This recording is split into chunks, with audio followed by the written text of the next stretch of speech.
এই গল্পটা একটা হোস্টেলের। একটা রুমে 3 জন মেয়ে থাকতো, জয়া, রেশমা আর পায়েল। একটা দিনের কথা, ওরা 3 জন মিলে গল্পগুজব করছিল। আমার মনে হয় না সত্যিকারের ভূত প্রেত আছে রেশমা। আমি বিশ্বাস করি ওরা আছে। আচ্ছা, তাহলে এখনো তোর কোনো ভূতের সাথে দেখা হয়নি কেন? জানি না, কিন্তু আমার তো খুব ইচ্ছে যে আমি ভূত দেখি। তাহলে একটা কাজ কর, তুই ইন্টারনেটে সার্চ কর। এটাই সব থেকে সহজ উপায় আছে, এটাই ট্রাই কর। ঠিক আছে, এক্ষুনি দেখছি। রেশমা নিজের ল্যাপটপটা বের করলো আর ভূতেদের ডাকার উপায় খুঁজতে লাগলো। আর অনেকক্ষণ ধরে খোঁজ করলো। তখনই ওই ব্লাডি মেরির ব্যাপারে পড়লো। পেয়ে গেছি। কি? ব্লাডি মেরিকে ডাকাটা সহজ।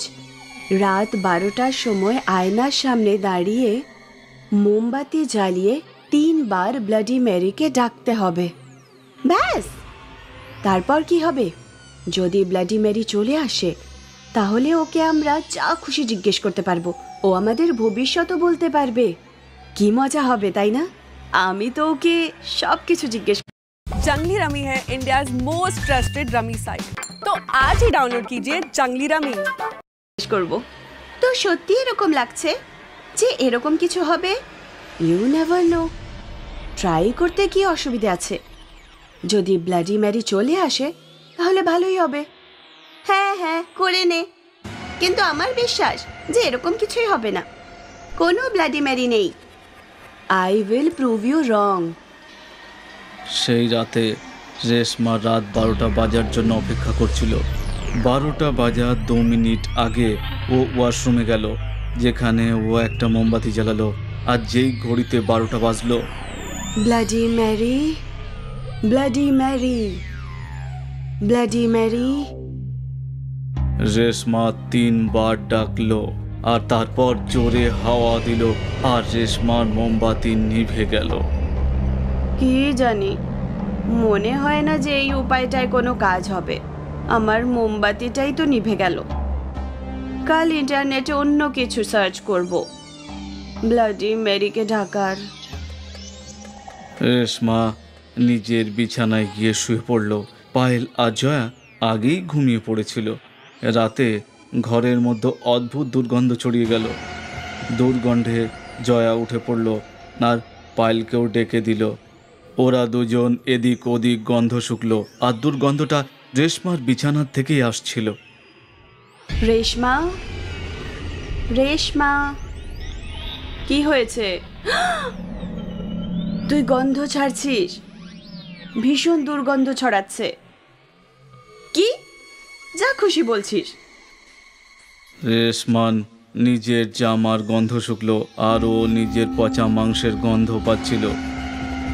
ছি, আমি চান করে আসছি।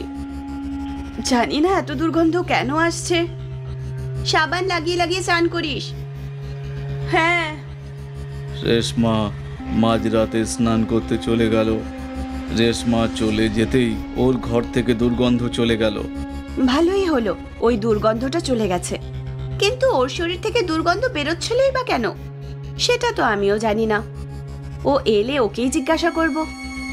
কিছুক্ষণ পর রেশমা স্নান করে এলো। এত দুর্গন্ধ কেন বেরোচ্ছিল রেশমা? জানি না। আমি যখন শুলাম তখন তো দুর্গন্ধ ছিলই না। হ্যাঁ, কিন্তু হঠাৎ করে এত দুর্গন্ধ কি করে ছড়ালো? যাক, ছাড় এবার, আমার খুব ঘুম পাচ্ছে। তোরা দুজনে গিয়ে ঘুমিয়ে পড়। ঠিক আছে। তারপর রেশমা নিজের বিছানায় ঘুমিয়ে পড়ল। সেই দিন রাতে ঘরের মধ্যে আরও একজন ছিল, ব্লাডি ম্যারি। পরের দিন সকালে রেশমা যখন উঠল তখন ওর শরীর যন্ত্রণা করছিল। আরে রেশমা, তোর ওই ব্লাডি ম্যারির কি হলো? মনে হয় ব্লাডি ম্যারিও সব মিথ্যে, বাদ বাকি ইন্টারনেট ফ্রডদের মতো। আমি তো আগেই জানতাম যে ওসব ভূত প্রেত কিচ্ছু হয় না। না রে, ভূত হয়, আমি বিশ্বাস করি, যদিও ব্লাডি ম্যারি একটা ফ্রড।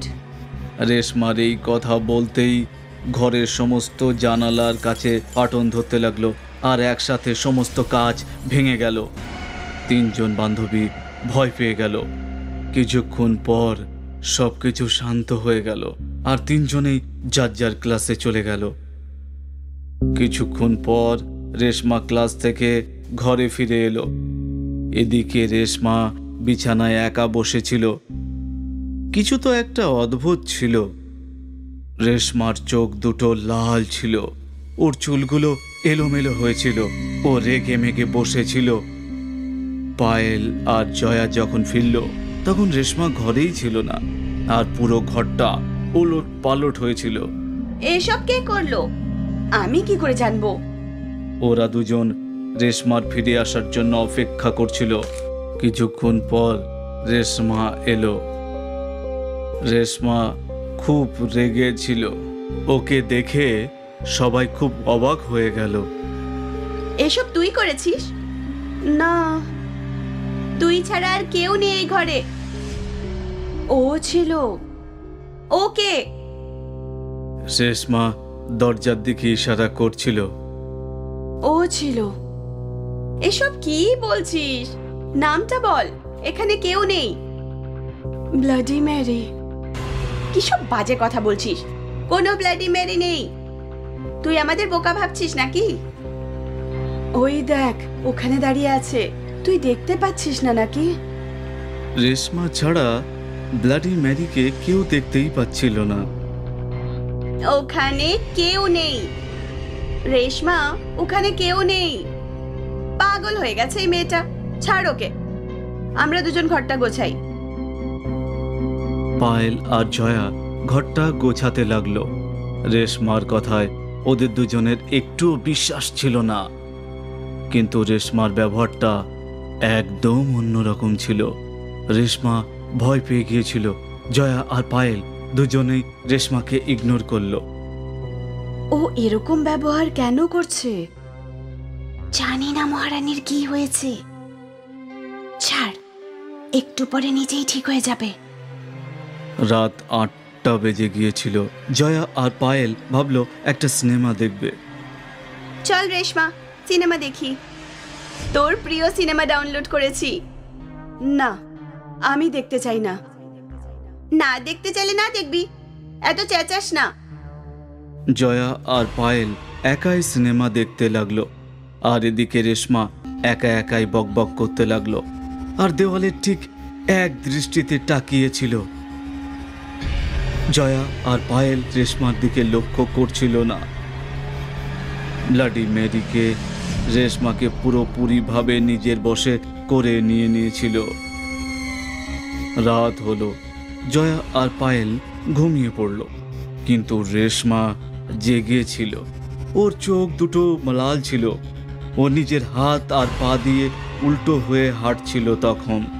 কিছুক্ষণ পরও দেওয়ালের দিকে দেখতে লাগলো। তারপর হঠাৎ করে ও উঠল আর হাঁটতে হাঁটতে দেওয়ালে উঠে গেল। দেওয়াল দিয়ে হাঁটতে হাঁটতে ও ছাদেও হাঁটতে লাগলো। হঠাৎ করে জয়ার ঘুম ভেঙে গেল, আর রেশমাকে ছাদে হাঁটতে দেখে ও চিৎকার করতে লাগলো, পায়েল, পায়েল, তাড়াতাড়ি ওঠ, দেখ। দুই বান্ধবী রেশমাকে দেখে ভয় পেয়ে গেল আর কামরা থেকে বাইরে দৌড়াতে লাগলো।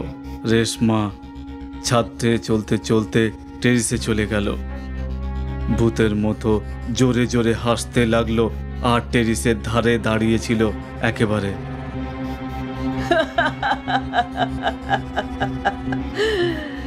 ম্যারি, ব্লাডি ম্যারি, আমাকে কেন ডেকেছিস? এবার আমি প্রতিশোধ নিয়েই ছাড়বো। আর ব্যাস, এই কথা বলেই রেশমা টেরিস থেকে ঝাঁপ দিল। নিচে পড়েই ও মারা গেল, আর সঙ্গে সঙ্গে ওর শরীর থেকে ব্লাডি মেরির আত্মা বেরিয়ে এলো আর ওয়াশরুমের ওই আয়নাতে ঢুকে পড়ল। তারপর ওই আয়নাটা ভেঙে গেল। ভূত প্রেতের অস্তিত্বকে প্রমাণ করার চক্করে রেশমাকে নিজের প্রাণ দিতে হলো। ব্লাডি মেরিকে বাকি জিনিস এটা কেউ জানতো না, কিন্তু ডাকলে পরে ও অবশ্যই আসে। শুধুমাত্র